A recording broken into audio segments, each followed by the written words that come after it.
श्री गणेशाय नमः। ओम नमः शिवाय। संक्षिप्त शिव पुराण। श्री शिव पुराण महात्म्य अध्याय 1 से 3। शौनक जी के साधन विषयक प्रश्न करने पर सूत जी का उन्हें शिव पुराण की उत्कृष्ट महिमा सुनाना। शिव पुराण के श्रवण से देवराज को शिवलोक की प्राप्ति तथा चंचुला का पाप से भय एवं संसार से वैराग्य। श्री शौनक जी ने पूछा, महाज्ञानी सूत जी, आप संपूर्ण सिद्धांतों के ज्ञाता हैं। प्रभो, मुझसे पुराणों की कथाओं के सार तत्व का विशेष रूप से वर्णन कीजिए। ज्ञान और वैराग्य सहित भक्ति से प्राप्त होने वाले विवेक की वृद्धि कैसे होती है तथा साधु पुरुष किस प्रकार अपने काम क्रोध आदि मानसिक विकारों का निवारण करते हैं। इस घोर कली काल में जीव प्राय असुर स्वभाव के हो गए हैं। उस जीव समुदाय को शुद्ध दैवी संपत्ति से युक्त बनाने के लिए सर्वश्रेष्ठ उपाय क्या है? आप इस समय मुझे ऐसा कोई शाश्वत साधन बताइए जो कल्याणकारी वस्तुओं में भी सबसे उत्कृष्ट एवं परम मंगलकारी हो तथा पवित्र करने वाले उपायों में भी सर्वोत्तम पवित्र कारक उपाय हो। तात वह साधन ऐसा हो जिसके अनुष्ठान से शीघ्र ही अंतःकरण की विशेष शुद्धि हो जाए तथा उससे निर्मल चित्त वाले पुरुष को सदा के लिए शिव की प्राप्ति हो जाए। श्री सूत जी ने कहा, मुनि श्रेष्ठ शौनक, तुम धन्य हो क्योंकि तुम्हारे हृदय में पुराण कथा सुनने का विशेष प्रेम एवं लालसा है। इसलिए मैं शुद्ध बुद्धि से विचार कर तुमसे परम उत्तम शास्त्र का वर्णन करता हूँ। वत्स, वह संपूर्ण शास्त्रों के सिद्धांत से संपन्न भक्ति आदि को बढ़ाने वाला तथा भगवान शिव को संतुष्ट करने वाला है। कानों के लिए रसायन अमृत स्वरूप तथा दिव्य है, तुम उसे श्रवण करो। मुने, वह परम उत्तम शास्त्र है शिव पुराण, जिसका पूर्व काल में भगवान शिव ने ही प्रवचन किया था। यह काल रूपी सर्प से प्राप्त होने वाले महान त्रास का विनाश करने वाला उत्तम साधन है। गुरुदेव व्यास ने सनत कुमार मुनि का उपदेश पाकर बड़े आदर से संक्षेप में ही इस पुराण का प्रतिपादन किया है। इस पुराण के परिणयन का उद्देश्य है कलि युग में उत्पन्न होने वाले मनुष्यों के परम हित का साधन। ये शिव पुराण परम उत्तम शास्त्र है। इसे इस भूतल पर भगवान शिव का वांग्मय स्वरूप समझना चाहिए और सब प्रकार से इसका सेवन करना चाहिए। इसका पठन और श्रवण सर्व साधन रूप है। इससे शिव भक्ति पाकर श्रेष्ठतम स्थिति में पहुंचा हुआ मनुष्य शीघ्र ही शिव पद को प्राप्त कर लेता है। इसीलिए संपूर्ण यत्न करके मनुष्यों ने इस पुराण को पढ़ने की इच्छा की है अथवा इसके अध्ययन को अभिष्ट साधन माना है।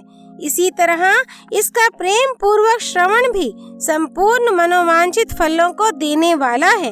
भगवान शिव के इस पुराण को सुनने से मनुष्य सब पापों से मुक्त हो जाता है तथा इस जीवन में बड़े बड़े उत्कृष्ट भोगों का उपभोग करके अंत में शिवलोक को प्राप्त कर लेता है। ये शिव पुराण नामक ग्रंथ 24,000 श्लोकों से युक्त है। इसकी 7 संहिताएं हैं। मनुष्य को चाहिए कि वह भक्ति, ज्ञान और वैराग्य से संपन्न हो बड़े आदर से इसका श्रवण करे। 7 संहिताओं से युक्त यह दिव्य शिव पुराण परब्रह्म परमात्मा के समान विराजमान है और सबसे उत्कृष्ट गति प्रदान करने वाला है। जो निरंतर अनुसंधान पूर्वक इस शिव पुराण को बांचता है अथवा नित्य प्रेम पूर्वक इसका पाठ मात्र करता है वह पुण्यात्मा है, इसमें संशय नहीं है।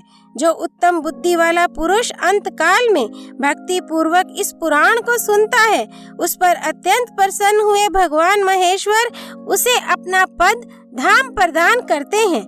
जो प्रतिदिन आदर पूर्वक इस शिव पुराण का पूजन करता है वह इस संसार में संपूर्ण भोगों को भोग कर अंत में भगवान शिव के पद को प्राप्त कर लेता है। जो प्रतिदिन आलस्य रहित हो रेशमी वस्त्र आदि के वेष्टन से इस शिव पुराण का सत्कार करता है वह सदा सुखी होता है। ये शिव पुराण निर्मल तथा भगवान शिव का सर्वस्व है। जो इहलोक और परलोक में भी सुख चाहता हो उसे आदर के साथ प्रयत्न पूर्वक इसका सेवन करना चाहिए। ये निर्मल एवं उत्तम शिव पुराण धर्म, अर्थ, काम और मोक्ष रूप चारों पुरुषार्थों को देने वाला है।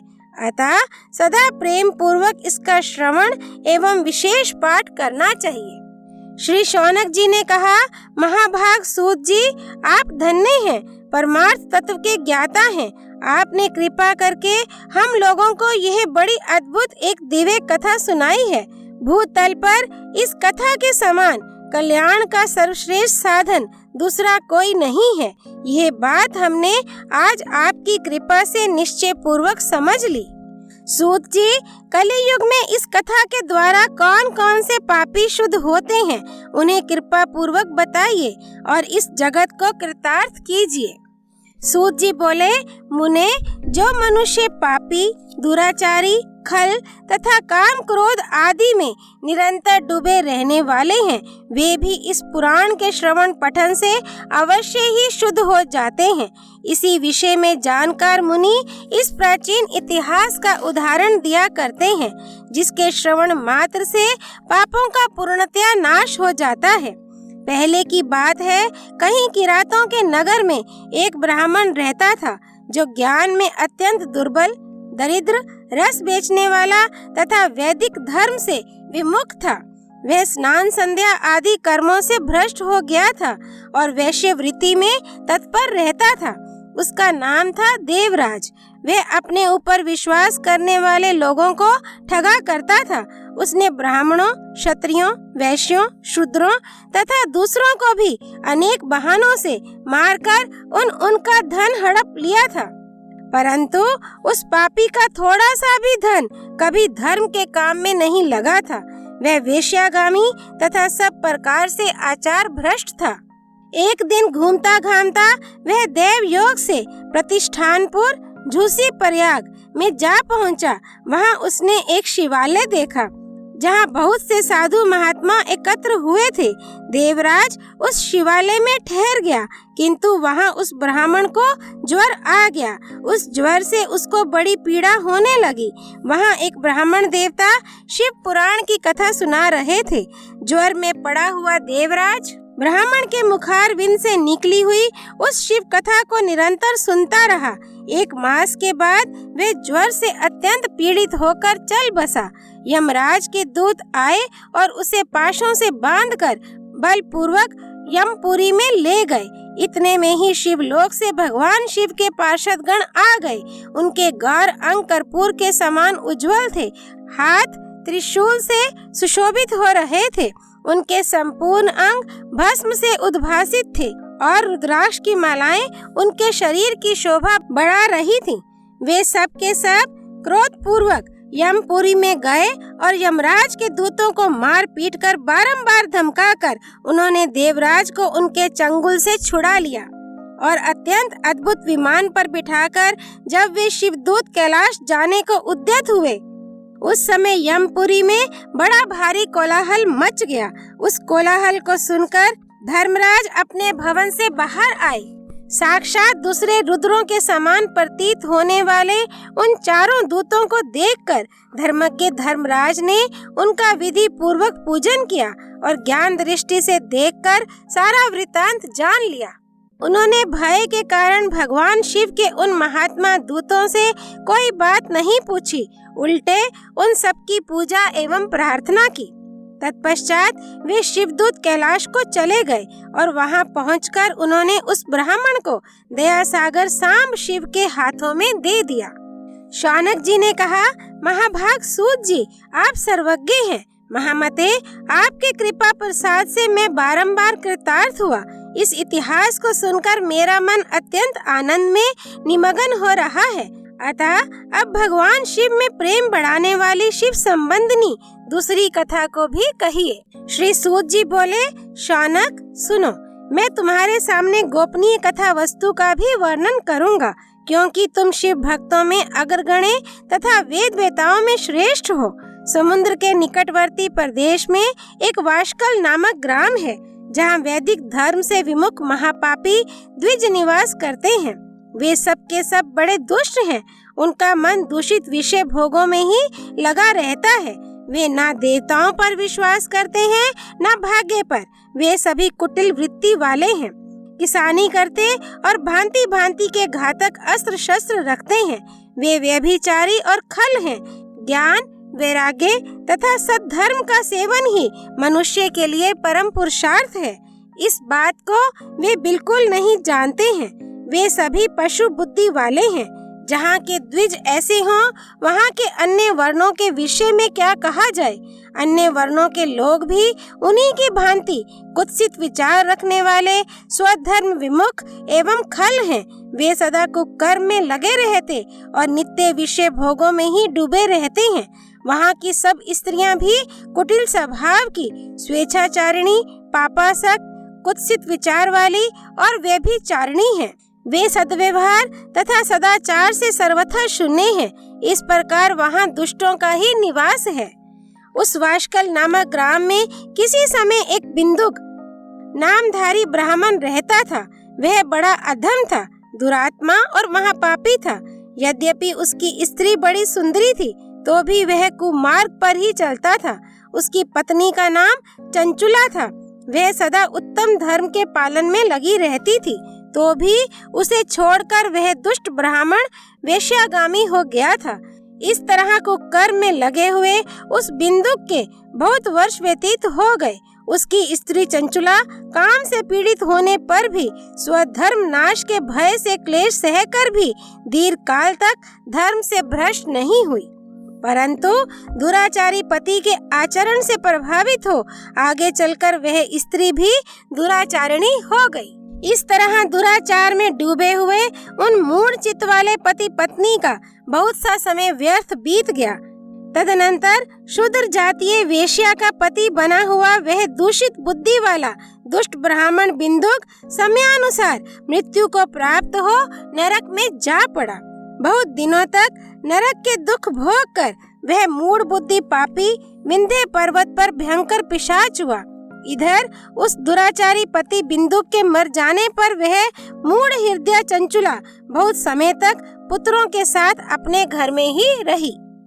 एक दिन देव योग से किसी पुण्य पर्व के आने पर वह स्त्री भाई बंधुओं के साथ गोकर्ण क्षेत्र में गई। तीर्थ यात्रियों के संग से उसने भी उस समय जाकर किसी तीर्थ के जल में स्नान किया। फिर वह साधारणतया मेला देखने की दृष्टि से बंधुजनों के साथ यत्र तत्र घूमने लगी। घूमती घामती किसी देव मंदिर में गई और वहां उसने एक देवज्ञ ब्राह्मण के मुख से भगवान शिव की परम पवित्र एवं मंगलकारिणी उत्तम पौराणिक कथा सुनी। कथावाचक ब्राह्मण कह रहे थे कि जो स्त्रियां पर पुरुषों के साथ व्यभिचार करती हैं, वे मरने के बाद जब यमलोक में जाती हैं, तब यमराज के दूत उनकी योनि में तपे हुए लोहे का परिग डालते हैं। पौराणिक ब्राह्मण के मुख से यह वैराग्य बढ़ाने वाली कथा सुनकर चंचुला भय से व्याकुल हो वहां कांपने लगी। जब कथा समाप्त हुई और सुनने वाले सब लोग वहां से बाहर चले गए, तब वह भयभीत नारी एकांत में शिव पुराण की कथा बांचने वाले उन ब्राह्मण देवता से बोली। चंचुला ने कहा, ब्राह्मण, मैं अपने धर्म को नहीं जानती थी, इसलिए मेरे द्वारा बड़ा दुराचार हुआ है। स्वामीन, मेरे ऊपर अनुपम कृपा करके आप मेरा उद्धार कीजिए। आज आपके वैराग्य रस से ओतप्रोत इस प्रवचन को सुनकर मुझे बड़ा भय लग रहा है।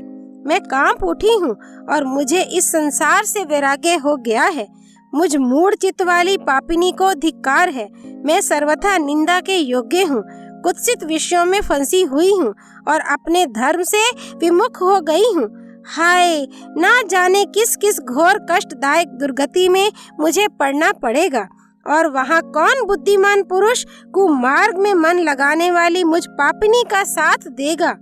मृत्यु काल में उन भयंकर यमदूतों को मैं कैसे देखूंगी, जब वे बलपूर्वक मेरे गले में फंदे डालकर मुझे बांधेंगे तब मैं कैसे धीरज धारण कर सकूंगी। नरक में जब मेरे शरीर के टुकड़े टुकड़े किए जाएंगे उस समय विशेष दुख देने वाली उस महायातना को मैं वहां कैसे सहूंगी। हाय, मैं मारी गई, मैं जल गई, मेरा हृदय विदीर्ण हो गया और मैं सब प्रकार से नष्ट हो गई, क्योंकि मैं हर तरह से पाप में ही डूबी रही हूँ। ब्राह्मण, आप ही मेरे गुरु, आप ही माता और आप ही पिता हैं। आपकी शरण में आई हुई मुझ दीन अबला का आप ही उद्धार कीजिए, उद्धार कीजिए।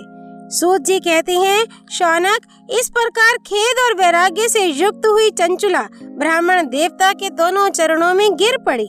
तब उन बुद्धिमान ब्राह्मण ने कृपा पूर्वक उसे उठाया और इस प्रकार कहा। अध्याय 1 से 3 संपूर्ण। कैलाशवासी दया सागर सांब शिव की जय। हर हर महादेव।